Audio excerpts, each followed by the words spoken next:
Bom, TDAH.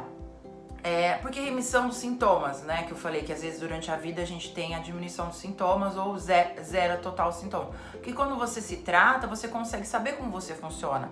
Às vezes você vai precisar de uma medicação, que é o metilfenidato, a Ritalina ou o Venvance, mas não é a minha área de falar, tá? Porque eu sou neuropsicóloga, eu não tenho propriedade para falar sobre medicação. Eu posso falar bem por cima, mas quem vai falar melhor para vocês são os neurologistas, os psiquiatras e os outros profissionais da área médica, né? Porque muita gente confunde medicina com psicologia. Psicologia é a faculdade de psicologia, medicina, faculdade, psiquiatria, neurologia, faculdade de medicina. Então, quanto mais cedo você sabe do assunto, você sabe sobre isso, você pesquisa sobre isso e você se interage, você tem você vai procurar ajuda, mais cedo você consegue se entender. Então aí você talvez vai precisar da medicação no começo, se você for criança, tiver antes dos 12 anos. Não é indicado medicação para TDAH com menores de 6 anos de idade, 6, 7 anos de idade, tá? Porque, como eu falei nos outros vídeos, a neuroplasticidade, que é a capacidade nossa de mudança de comportamento através da aprendizagem, a mudança das ligações do cérebro, a gente tem esse cuidado para não dar a medicação, porque a medicação tem todo um cuidado para a criança para não medicá-la de forma desnecessária. Até porque você tampona sintomas que às vezes a pessoa não tem, ou pode criar um transtorno que a pessoa não tem por conta de uma medicação errada. Tem muito isso. Então, assim, é um trabalho, por isso que é um trabalho em conjunto, né? Nas crianças, nos adolescentes, nos adultos. E os adultos também vêm nas consultas falar, eu tenho TDAH porque fulano tem, porque eu tenho, meu pai tem. Olha, 70% a 80%, gente, dos casos de pessoas que têm TDAH pode ser genético hereditário. Por quê? Porque às vezes a mãe tem, o pai tem, ou às vezes também é uma má formação, a pessoa nasce, tem falta de oxigênio no parto, tem outros tipos de características e outros tipos de sintomas e eventos que possam acontecer que não necessariamente é porque o pai ou a mãe tem o TDAH que o filho vai ter. Tem vários aspectos, várias nuances que só um profissional vai poder qualificar e vai entender e vai te... Se for o caso do neuropsicólogo também, a gente aplica testes, os neuropsicólogos, a gente aplica testes para poder mapear toda a sua cognição de TDAHística. Mesmo você tendo esse diagnóstico, muitas vezes a pessoa procura para saber, mas eu tenho déficit de atenção quanto? Como que tá a minha atenção? Como que tá a minha hiperatividade, tá boa? Como que tá meu comportamento? Tem muitas terapias que são ótimas para isso, para ajudar você também. A terapia é bom para tudo, né? Para autoconhecimento, para tudo. Mas que vai ajudar vocês a se entenderem. Por isso que a terapia é importante, independente de você ter TDAH ou não, autismo, transtorno de personalidade. Porque vamos combinar que de perto ninguém é normal, né? Então, voltando à parte do TDAH. Por que a remissão dos sintomas durante a vida? Porque quanto mais cedo você se cuidar, se tratar, você pode ir pulando de um pro outro. Como assim? Pode ser que você tenha um predomínio de desatenção numa época, pode ser que em outra época você não tenha desatenção, pode ser que em outra época você tenha um predomínio de hiperatividade, pode ser que em outra época você não tenha, você tem os dois. Então vai depender muito da sua fase de vida, do seu retrato de vida. Porque você pode ter você pode ter o transtorno, o diagnóstico, mas os seus sintomas podem variar, são variáveis. Por isso que a gente fala que não existe nada fechado. Tanto que o laudo de neuropsicologia, a duração é 2 anos. São 2 anos, por quê? Porque é o tempo, a duração dos testes neuropsicológicos, mas não necessariamente de um diagnóstico, né? Mas voltando ao TDAH, o que é essa hiperatividade? A hiperatividade do TDAH, ela pode ser mental, ela pode ser motora, a pessoa fala gesticular, fala gesticulando tem TDAH. Não necessariamente. Mas você pode interromper as pessoas quando tá falando, você pode ser impulsivo. Você tem um tempo de cognição, um tempo de pensar, um tempo de agir diferente da maioria das pessoas. Então a gente fala que às vezes a pessoa que tem TDAH, ela acha que é todo mundo mais lerdo que ela, muitas vezes. Ou a forma também de se comportar.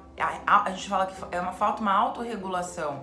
Esse sistema dopaminérgico também fala de autorregulação emocional, ou seja, uma régua das nossas emoções. É como você se controla emocionalmente. Às vezes a pessoa não consegue se controlar. Ela tá falando com a outra, ou às vezes, sabe aquela falta de filtro, às vezes, sabe? Você escapa alguma coisa. Então, essa falta de autorregulação, essa falta de filtro, de bom senso, às vezes, muitas vezes tá ligado ao TDAH. Mas calma, gente, por favor, não se autodiagnostiquem e não fica apontando o dedo pra todo mundo que eles têm TDAH porque eles são assim. Ah, você tem TDAH porque é assim? Porque não é legal ficar falando pras pessoas, porque quem tem e ficar escutando que as outras pessoas ficam banalizando isso, normalizando um diagnóstico, também não é legal. Porque cada um tem o seu déficit, cada um tem a sua dificuldade.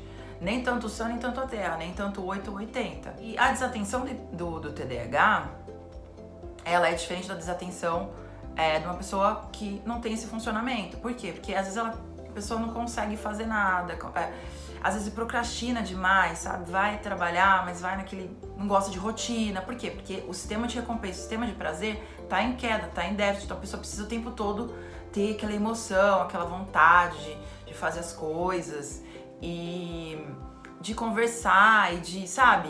Falar. É uma hiperatividade também motora. Ou mexer aquela mãozinha, mexer o pezinho. Lembra do Sonic que ficava mexendo o pezinho? Podia ter TDAH, né? O Sonic do videogame.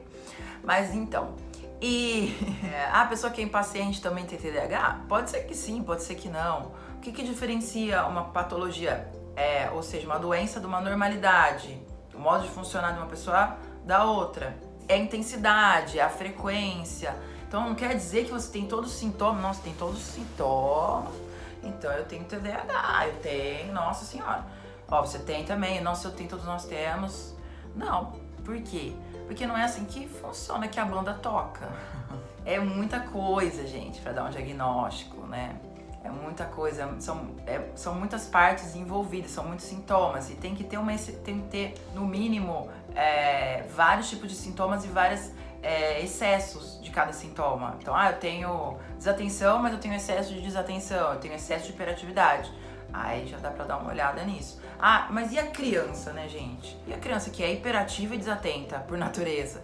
Meu filho tem TDAH. O que eu recebo aqui de gente falando, meu filho tem TDAH, porque ele é hiperativo, ele é desatento por natureza. Na escola, reclamação de bilhetinho de escola, falando que o filho tem mau comportamento, porque é hiperativo. Gente, a criança, ela precisa ser hiperativa. Ela precisa ser desatenta. Porque a autorregulação dela, o controle inibitório também, que é uma desatenção, esse controle de impulso, não vai existir na criança praticamente. Ela tá desenvolvendo, ela tá se descobrindo o mundo. Ela vai olhar a árvore, vai achar legal, ela vai olhar o animalzinho, a formiguinha. Ela não vai ter paciência muito de brincar. Diferente do adulto, que já desenvolveu a personalidade, já desenvolveu a sua forma de viver, né? A sua forma de lidar com o mundo, de reagir. Diferente da criança, ele já tem essa maturidade emocional. Mais ou menos, né?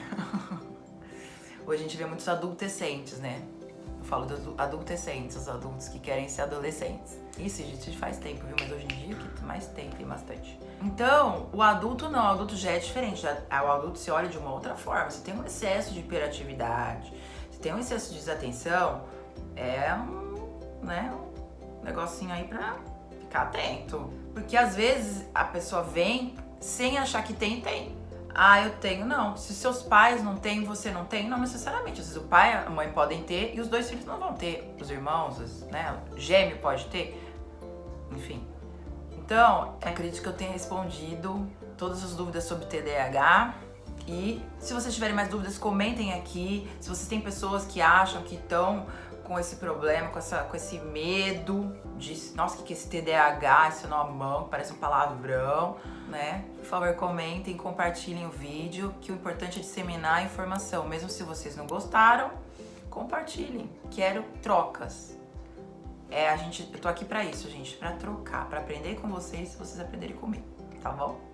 Um beijo grande, tudo de bom, até o próximo vídeo e ótima semana.